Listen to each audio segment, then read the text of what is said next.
Graça e paz, igreja. Nesse momento nós vamos abrir a palavra do Senhor na carta aos Hebreus, no capítulo 2. Hebreus, capítulo 2. Estamos vivendo hoje um domingo de Páscoa, o domingo em que nós comemoramos Cristo ressurreto dos mortos. A Páscoa, ela é a festa mais eminentemente cristã, a festa que mais traduz o Evangelho, o cristianismo. A Páscoa é a festa mais importante do cristianismo, e é o momento em que o mundo ouve falar sobre Jesus, mas muitas vezes não é passada, não é entregue ao mundo a mensagem completa, a mensagem mais clara, e o mundo às vezes não entende o Evangelho, porque só a palavra de Deus pode explicar o Evangelho, só a Bíblia pode explicar, e essa mensagem, essa grande mensagem que começa lá atrás, ela se torna mais clara na carta aos Hebreus.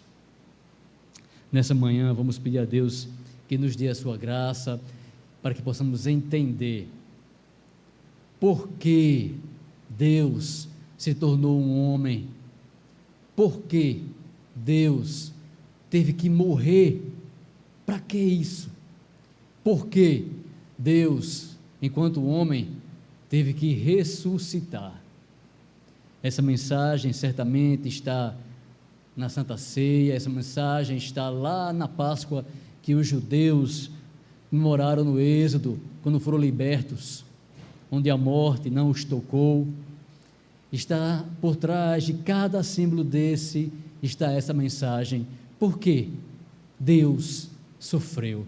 Porque o Cordeiro foi despedaçado. Por quê? Porque Ele teve que morrer, e porque Ele teve que ressuscitar. Hebreus capítulo 2 nos ajuda a entender isso, irmãos, e a igreja precisa entender isso, e o mundo precisa ouvir isso, porque se Deus colocou aqui, é porque temos que saber o que está aqui escrito. Hebreus capítulo 2, versículos do 1 até o 18, diz bem assim a palavra do Senhor: por esta razão, importa que nos apeguemos com mais firmeza às verdades ouvidas, para que delas jamais nos desviemos. Se, pois, se tornou firme a palavra falada por meio de anjos, e toda a transgressão ou desobediência recebeu justo castigo, como escaparemos nós, se negligenciarmos tão grande salvação, a qual, tendo sido anunciada inicialmente pelo Senhor, foi-nos depois confirmada pelos que a ouviram, dando Deus testemunho juntamente com eles por sinais, prodígios e vários milagres, e por distribuições do Espírito Santo, segundo a sua vontade. Pois não foi a anjos que sujeitou o mundo que há de vir, sobre o qual estamos falando. Antes, alguém, em certo lugar, deu pleno testemunho, dizendo: que é o homem que dele te lembres, ou o filho do homem que o visites? Fizeste-o por um pouco menor que os anjos, de glória e de honra o coroaste, e o constituíste sobre as obras das tuas mãos. Todas as coisas sujeitaste debaixo dos seus pés. Ora, desde que lhe sujeitou todas as coisas, nada deixou fora do seu domínio. Agora, porém, ainda não vemos todas as coisas a ele sujeitas. Vemos, todavia, aquele que por um pouco, tendo sido feito menor que os anjos, Jesus, por causa do sofrimento da morte, foi coroado de glória e de honra, para que, pela graça de Deus, provasse a morte por todo o homem. Porque convinha que aquele por cuja causa e por quem todas as coisas existem, conduzindo muitos filhos à glória, aperfeiçoar-se por meio de sofrimentos o autor da salvação deles. Pois, tanto o que santifica, como os que são santificados, todos vêm de um só. Por isso é que ele não se envergonha de lhe chamar irmãos, dizendo: a meus irmãos declarei o teu nome, cantar-te-ei louvores no meio da congregação, e outra vez eu porei nele a minha confiança. E ainda, eis que aqui estou eu e os filhos que Deus me deu. Visto, pois, que os filhos têm participação comum de carne e sangue, destes também ele igualmente participou, para que, por sua morte, destruísse aquele que tem o poder da morte, a saber, o diabo, e livrasse todos que pelo pavor da morte estavam sujeitos à escravidão por toda a vida, pois ele evidentemente não socorre anjos, mas socorre a descendência de Abraão. Por isso mesmo, convinha que em todas as coisas se tornasse semelhante aos irmãos, para ser misericordioso e fiel sumo sacerdote nas coisas referentes a Deus e para fazer propiciação pelos pecados do povo. Pois, naquilo que ele mesmo sofreu, tendo sido tentado, é poderoso para socorrer os que são tentados. Senhor Deus e Pai, eu quero te pedir misericórdia, Senhor. Misericórdia sobre mim, misericórdia sobre a tua igreja, que muitas vezes, Senhor, não buscamos a tua palavra, Senhor, como deveríamos buscar, e por causa disso somos ignorantes, muitas vezes, com relação a muitas coisas, e as pessoas às vezes, o mundo às vezes tem sede de querer entender, mas nós não sabemos explicar, porque nós ainda estamos apegados aos elementos, às questões elementares do cristianismo, não entendendo que precisamos crescer em graça, crescer em conhecimento, como teu filho cresceu, Senhor, aqui nessa terra. Em nome de Jesus, nos perdoa, tem misericórdia de mim, tem misericórdia da igreja, me ajuda a ser claro, abre o nosso entendimento, o meu e o do teu povo, e daqueles que estão ouvindo e que ainda não são teu povo, mas que depois dessa mensagem, eles possam se tornar teu povo, teus filhos, pela fé em Jesus Cristo de Nazaré. Te louvamos, Pai, por esse dia, te louvamos por tudo que o Senhor fez por nós, em Jesus Cristo. Amém, Senhor, amém. Meus irmãos e minhas irmãs, a carta aos Hebreus chama a atenção para um fato muito importante no capítulo 5.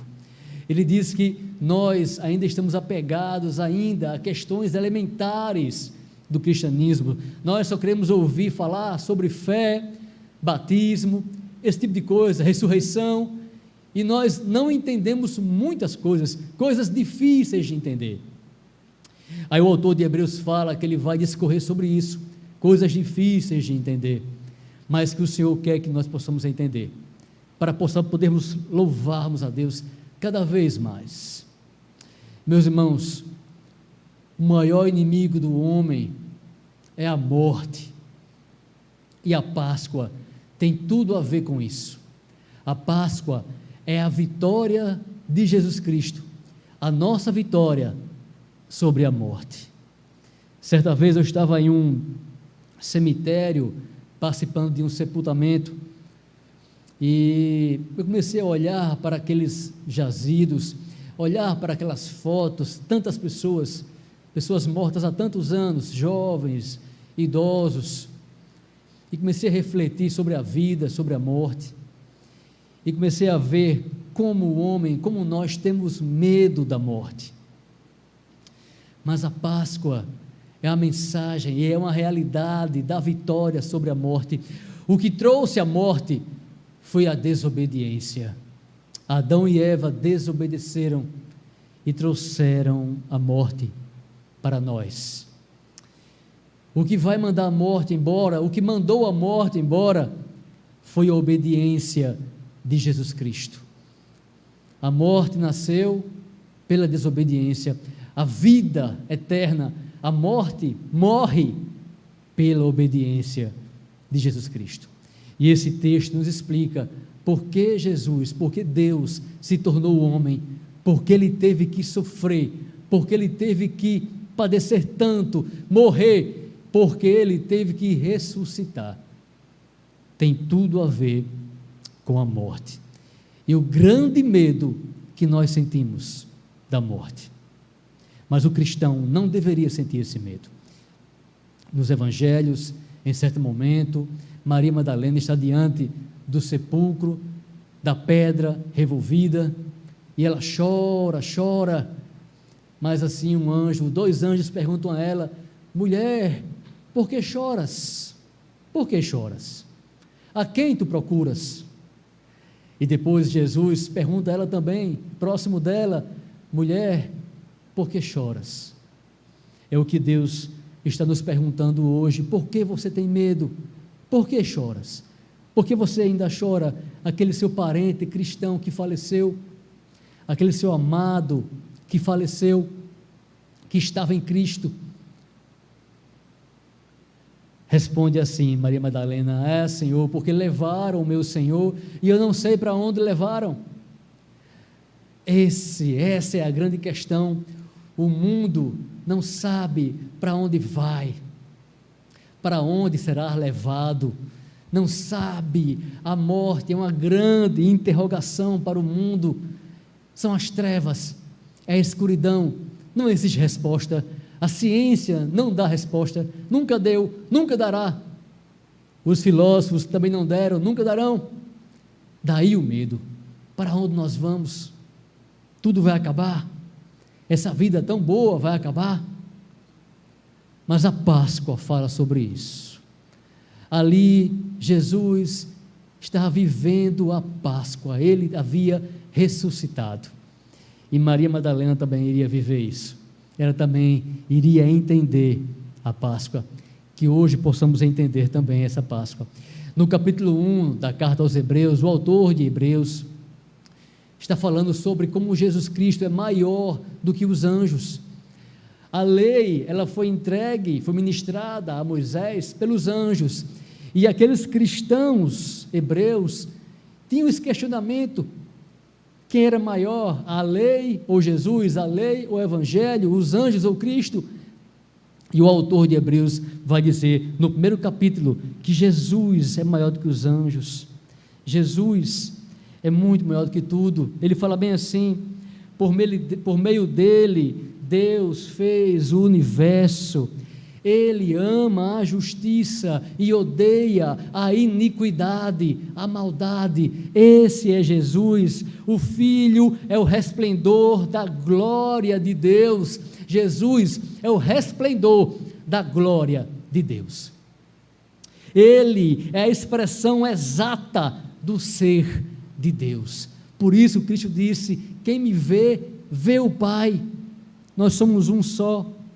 E diz mais: Ele sustenta todas as coisas com o poder da sua palavra. Esse é Jesus, muito maior do que os anjos. Ele vai exaltar a Cristo no primeiro capítulo, porque no capítulo 2 ele vai mostrar Cristo enquanto homem, mas ainda assim maior do que os anjos, porque Ele nos salvou e os anjos não. Ele fala bem assim: mas tu permaneces o mesmo, e os teus dias jamais terão fim. Os dias de Cristo jamais terão fim. É interessante, meus irmãos, que muitos cristãos acham que nós vamos sair dessa vida e vamos para a morte e vamos viver para sempre, mas não entendem que esse viver realmente é outra vida. É outra vida. Quando Cristo apareceu para os discípulos, Ele diz: tenho fome, eu tenho fome, vocês não têm o que comer? Aí eles trazem peixe para Ele, e Ele come com eles. É uma nova vida, não é um fantasma, não é um espírito, é realmente um corpo glorificado, ressurreto, não esse corpo, outro corpo transformado, mas sim, é uma nova vida. E nós nos apegamos tanto a essa vida, com esse corpo cheio de pecado, e não entendemos que existe outra vida muito melhor, eterna, que não vai acabar e que não tem pecado. No capítulo 2, ele chama a atenção para que você não se esqueça do Evangelho, dessa mensagem. Ele fala: como escaparemos se negligenciarmos tão grande salvação? Ele fala no versículo 1: por isso é preciso que prestemos maior atenção ao que temos ouvido, para que jamais nos desviemos. Temos que estar atentos. A igreja tem que prestar atenção a essa palavra, para que ela não venha a se desviar. Temos que estar atentos a essa grande salvação. Temos que entender e não negligenciar essa grande salvação. Nós pensamos que já sabemos tudo sobre o Evangelho, mas nós não sabemos. Temos que conhecer ainda mais o que Deus fez por nós, para que não venhamos a estar desviados. Tantas vezes, irmãos, a igreja vem ao templo, a igreja ouve a mesma mensagem. Tantas vezes, todo ano, em cada Páscoa, você liga a TV e os jornais passam a mesma mensagem simbólica de Jesus.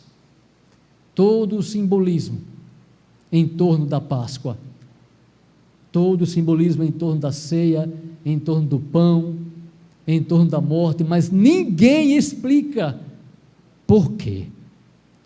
E porque ninguém explica isso, o mundo muitas vezes não dá crédito e olha para nós como se fôssemos apenas mais um grupo religioso com muitos rituais sem sentido, porque ninguém explica o sentido para eles da Páscoa.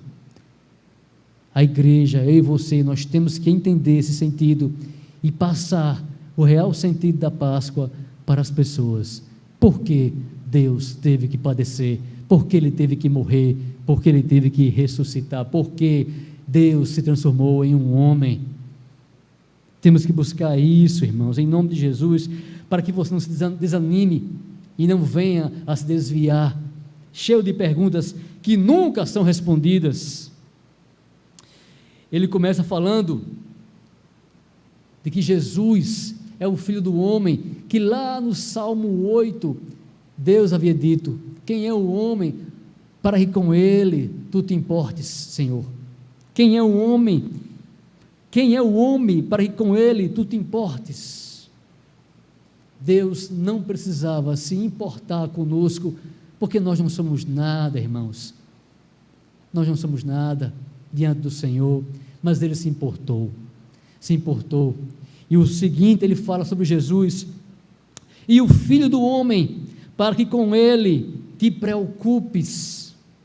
O Senhor se preocupou conosco e se preocupou com Jesus, e Ele fala: tu o fizeste um pouco menor do que os anjos, e o coroaste de glória e de honra, tudo sujeitastes debaixo dos seus pés. Esse texto fala dos homens, porque a natureza está debaixo dos nossos pés, mas fala de Jesus, porque Deus colocou tudo debaixo dos pés de Cristo. Todos os poderes, potestades, a morte, tudo está debaixo da autoridade de Jesus. Capítulo 1, ele tinha falado sobre Cristo grandioso, agora fala de Cristo enquanto um homem. Por que é tão importante, irmãos, que eu e você possamos crer e entender que Jesus era um homem realmente? A igreja não pode só falar que Cristo era Deus, somente Deus, Ele também era homem. Isso é muito importante, sabe por quê? Porque foi o homem que trouxe a morte e foi o homem que mandou a morte embora, Jesus Cristo. Por isso Deus tem que se transformar em um homem, porque Deus é justo. Se o homem trouxe esse mal, se o homem perdeu diante do diabo e trouxe a morte, agora o homem vai vencer o diabo e vai mandar a morte embora, e esse homem chama-se Jesus Cristo. Por isso Deus se transformou em um homem. O homem, era preciso que o homem vencesse. E ele venceu. Ele venceu, meus irmãos. E Deus colocou tudo debaixo da sua autoridade, da autoridade de Jesus. Nunca se esqueça, Deus não precisava ter se preocupado conosco, mas Ele se preocupou. Nunca se esqueça disso. Se preocupou mandando o homem, seu Filho, Jesus Cristo, Deus e homem, para vencer a morte. Versículos 9, fala bem assim: vemos, todavia, aquele que por um pouco foi feito menor do que os anjos, Jesus, coroado de honra e glória por ter sofrido a morte, para que pela graça de Deus, em favor de todos, experimentasse a morte. Ele teve que sofrer, teve que passar pela morte, porque a morte tinha que ser vencida de dentro mesmo. O que trouxe a morte foi a desobediência. Nós morremos, o homem morre por causa da desobediência, mas por causa da obediência de Jesus, ele não poderia ter morrido, irmãos. Ele não poderia ter morrido, porque o que mata o homem é o pecado. Foi o que Deus disse a Adão e Eva: se vocês provarem desse fruto, vocês vão morrer. Vão morrer. O que mata o homem é o pecado. Mas Cristo não pecou. Nenhuma mentira foi encontrada em seus lábios. Ele não pecou. Por isso, a morte não poderia segurá-lo, retê-lo, não poderia. Por isso ele venceu a morte, pela obediência. Por isso ele foi obediente até o fim. E ele fala isso também no 18, quando diz bem assim: porque tendo em vista o que ele mesmo sofreu, quando tentado, é capaz de socorrer aqueles que também estão sendo tentados. Cristo sofreu muitas tentações, muitas, mas a maior de todas foi aquela de poder escapar do sofrimento e da morte. Mas ele não escapou, ele não fugiu, ele permaneceu no sofrimento, permaneceu na morte. Ele obedeceu e obedeceu até o sofrimento, obedeceu até a morte. Ele sabe o que é sofrer. Por isso ele pode nos socorrer, porque ele sabe o que é sofrer. Fala assim o 10: ao levar muitos filhos à glória, convinha que Deus, por causa de quem e por meio de quem tudo existe, tornasse perfeito, mediante o sofrimento, o autor da salvação deles. Como assim Deus tornaria perfeito Jesus? Pelo sofrimento. Capítulo 5, versículo 8, ele fala isso mais uma vez, e é um texto muito difícil, irmãos, dificílimo. Embora sendo filho, ele aprendeu a obedecer por meio daquilo que sofreu, aprendeu a obedecer pelo que sofreu, mas Cristo já não sabia obedecer, não obedecia em tudo. Quer dizer o que é isso? Por que o sofrimento foi necessário? Por quê? Porque, irmãos, Deus, o Filho de Deus, o homem Jesus Cristo, ele tinha que se mostrar obediente em tudo, em tudo. E ele se mostrou também no sofrimento. Ele se mostrou obediente também no sofrimento. Ele tinha que passar pelo sofrimento, e passando por aquilo, agora sim, Jesus homem, pode ser chamado de perfeito, porque ele foi até o fim. Ele não desistiu, ele não fugiu, ele não desceu da cruz. Agora sim, ele passou por todos os testes, todas as provas, as tentações, e venceu todas. E porque nós estamos unidos a Ele, nós também vencemos, irmãos, todas as tentações. E por isso, a morte, o pecado, não tem mais domínio sobre nós, e nem sobre Jesus. Porque pela obediência, a perfeita obediência, Ele venceu tudo. Nunca esqueça disso. Era preciso que Ele sofresse para se mostrar perfeito. E Ele se mostrou para vencer todas as guerras, e Ele venceu. mas nós sabemos que não é somente por causa disso que ele sofreu em nosso lugar, ele sofreu a ira de Deus, para que ninguém venha a sofrer a ira de Deus. E se você não está em Cristo, se você não é um cristão, se você rejeitou a Cristo, a ira de Deus ainda está sobre você, ainda está sobre você. Mas se você abraçar a Cristo, a ira de Deus, que já caiu sobre Cristo, não tem mais que cair sobre você, porque você vai ser um com Cristo, vai ser um com Ele. Então, não haverá mais ira para você, haverá só salvação. Você entendeu? Cristo sofreu em nosso lugar, e Cristo sofreu para obedecer até o fim e ser perfeito até o fim. O homem obedeceu até o fim. Por isso Jesus se tornou homem. O homem sofreu e venceu o sofrimento, venceu a tentação. Por isso Deus teve que sofrer, meus irmãos. Nunca esqueça isso. Nunca esqueça.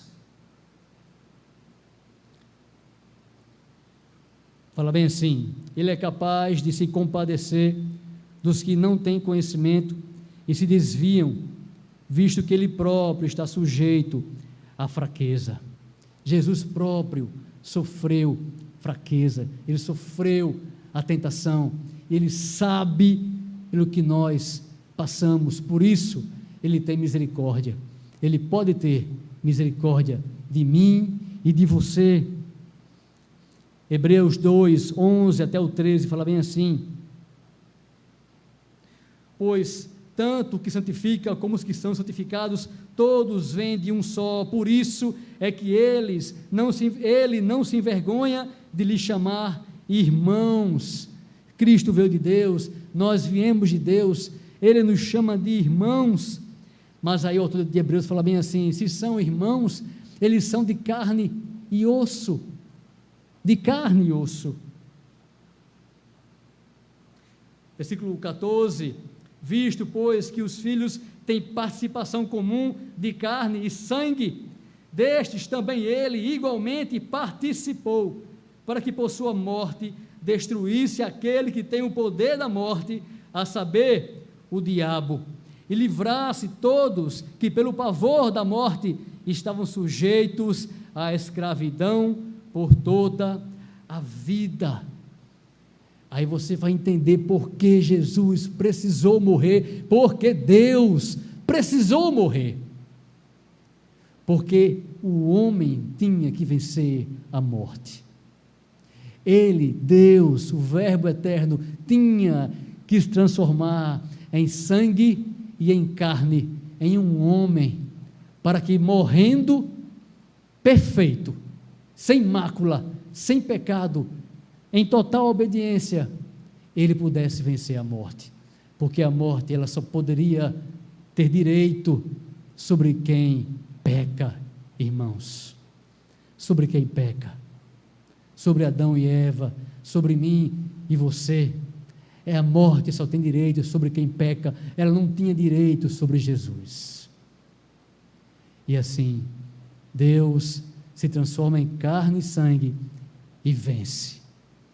Ele vence a morte, pela obediência, pelo poder do Espírito Santo, e esse mesmo poder que nos ajuda a vencer as tentações aqui e agora, ele venceu a morte, e ele voltou a viver. Ele voltou a viver. A morte não pôde retê-lo, a morte não teve poder sobre Jesus. E o diabo, que tinha o poder da morte, e que deixa tantos assustados, não pode assustar, deixar em pavor o povo de Deus, porque o povo de Jesus já venceu a morte. Nós já vivemos, já comemoramos a Páscoa, a ressurreição, a vitória sobre a morte, nós já comemoramos. Então não tenha pavor da morte nesses tempos de Covid-19. Você que é cristão, não tenha pavor da morte, não tenha medo da morte, não entre em desespero, Porque a morte já foi vencida. O poder da morte, que era do diabo, já foi vencido. Jesus já humilhou e despojou as potestades, os demônios. Naquela cruz, como está lá em Colossenses, Jesus já despojou, já tirou deles esse medo, esse poder da morte que eles colocavam sobre nós por causa do pecado.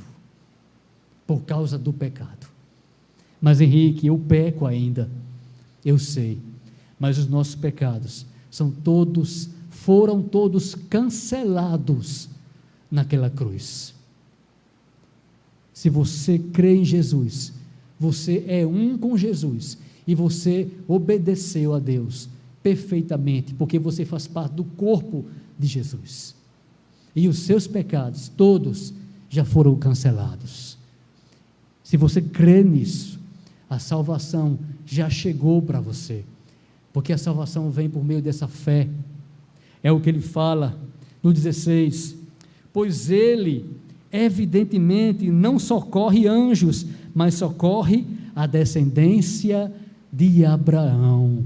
Está escrito que nós somos filhos de Abraão, mas Henrique, nós não somos judeus, nós somos filhos de Abraão na fé, porque Abraão, ele era o pai da fé, ele é o pai da fé, e todo aquele que tem fé no Evangelho, na palavra do Senhor, que espera confiante no Senhor, esse é filho de Abraão, é descendência de Abraão. O autor de Hebreus não está falando de todo o mundo, nem todos serão salvos, você que me ouve agora, mas aqueles que têm fé na palavra, na promessa de Cristo. Você crê nisso? Creia para ser salvo, para que a ira de Deus saia de você e fique lá com Jesus, para que você seja perfeito diante de Deus, porque Cristo foi perfeito. Essa mensagem para quem tem fé. Cristo venceu a morte, Cristo venceu o diabo. Ele nos escravizava com medo da morte, agora não mais. O cristão não está escravizado com pavor da morte. Aquele que tem fé, a fé que Abraão teve, esse não está com pavor, não está com pavor do coronavírus, não está. E se você está, você precisa buscar a Deus e pedir a Deus que Ele te faça entender isso, porque senão Cristo vai ter morrido em vão. Se Ele venceu o diabo exatamente para tirar de você essa escravidão ao pavor da morte, mas isso só vai sair de você através da fé que Abraão tinha, da fé que Abraão tinha. 17 fala bem assim, por isso mesmo, convinha que em todas as coisas se tornasse semelhante aos irmãos, para ser misericordioso e fiel, sumo sacerdote nas coisas referentes a Deus e para fazer propiciação pelos pecados do povo. Foi o que eu falei há pouco tempo, porque Ele passou pelo que nós passamos. Ele é misericordioso, Ele sabe da nossa angústia, de nossa dor, de nossa luta, das tentações, Ele sabe, mas Ele também é fiel diante de Deus. Ele é fiel, por isso precisava-se de um homem como Jesus, um homem fiel a Deus. Por isso Deus se tornou homem, porque era preciso um homem fiel para desfazer o que o homem infiel, eu, você e Adão, desfizemos, acabamos com a eternidade, trouxemos a morte. Mas Jesus, fiel a Deus, perfeito, obediente até o fim, o homem Jesus, ele pôs fim a essa morte, porque agora ela não pode mais reter ninguém. Sabemos que, havendo Cristo ressuscitado dentre os mortos, já não morre, A morte não tem domínio sobre ele. Romanos 6, 9. A morte já não tem domínio sobre ele. Mas Henrique, Jesus ressuscitou tantas pessoas. Um jovem que a mãe, pelo qual a mãe chorava, ressuscitou tanta gente. Lázaro, tanta gente. Como assim ele não tinha poder sobre a morte? Ele tinha, irmãos. Mas essas pessoas ressuscitaram e voltaram a morrer. Voltaram a morrer. E ainda hoje estão mortas. Elas não ressuscitaram para a vida eterna, como Jesus ressuscitou. E como nós e elas, um dia, iremos ressuscitar. É disso, essa é a principal mensagem da Bíblia. E tem muito cristão que não sabe disso, que não reflete sobre isso, que nem se lembra disso. A igreja de Corinto até questionava: será que existe ressurreição dos mortos? E Paulo vai explicar a eles isso, lá em Coríntios 15, 1 Coríntios 15, que existe sim, porque se não existe ressurreição dos mortos, a nossa fé é vã, é inútil, nossa pregação é vã, é inútil, nosso sofrimento é vão, é inútil. Existe ressurreição dos mortos. Um dia vamos voltar da morte também e diremos: tenho fome, o que há para comer aí? Vamos ter uma nova vida, e é para essa nova vida que Deus quer que você olhe nessa manhã. É para essa nova vida que nós temos que olhar, irmãos, todas as manhãs, todos os dias. Não podemos esquecer da ressurreição que Cristo conquistou para nós.